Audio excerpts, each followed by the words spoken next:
At the time, it was just millions of people had been killed. The average American didn't even know what Mozambique was. That's right. It was just a land of bomb craters and blown out buildings and millions of people killed. And half the people in villages, the men are all killed by war or landmines and AIDS. And Mozambique was probably the most humiliated country in the history of the world.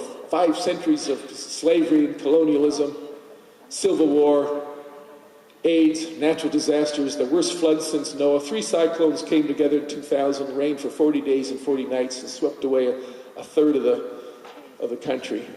Children couldn't find their parents. There's just no trace. It was just unbelievable. And then the droughts and the AIDS and the economic collapse, the communism destroyed the economy. It was the most humiliated country on the planet. And guess what country gets the revival? We need to humble ourselves under the mighty hand of God. Now, why are we here?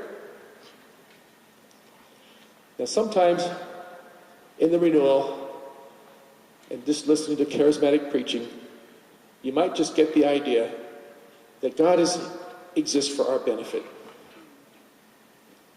He's just there to do miracles for us. He's just there for us to get prosperous with. He's just there to provide for us and to shield us, to protect us, and make sure we have heaven on earth. He's just there for us. He's our Daddy God, and He's here to make life just as wonderful as possible down here. But if we're not careful,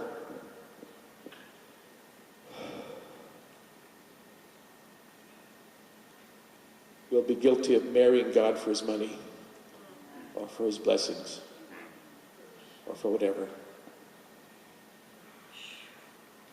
And what God is really after, I think, is something even higher. And He has a way of getting there, which is why He's not just spraying prosperity and miracles all over the place.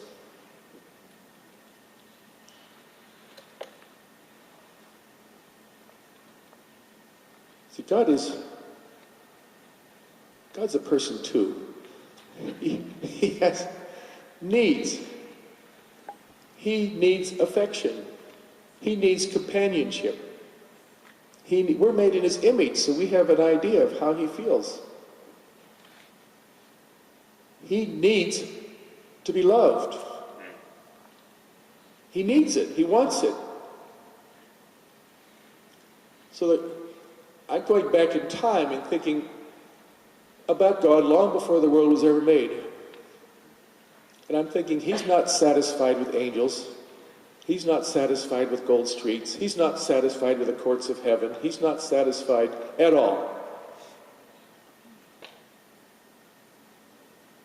He's a relationship. He's not just an object, a singular object. He's a relationship between Father and Son.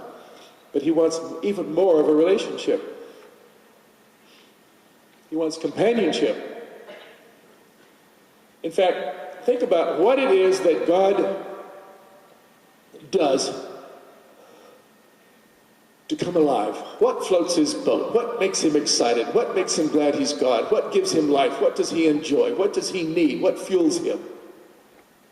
What is He interested in? What is He after? What does He do for His own satisfaction, for His own entertainment, for His own joy? What makes God God?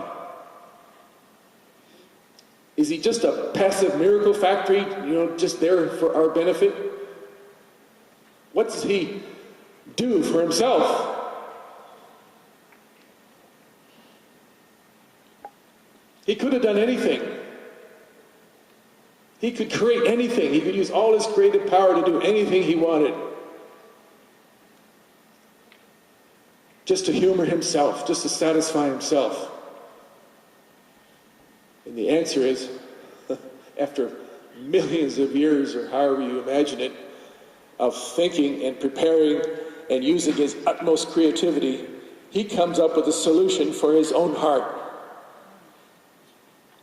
What is the ultimate solution for His own satisfaction in his own heart? What will satisfy him forever and ever and ever and ever? What's the best thing he could do with his creative power? And the answer is he created you.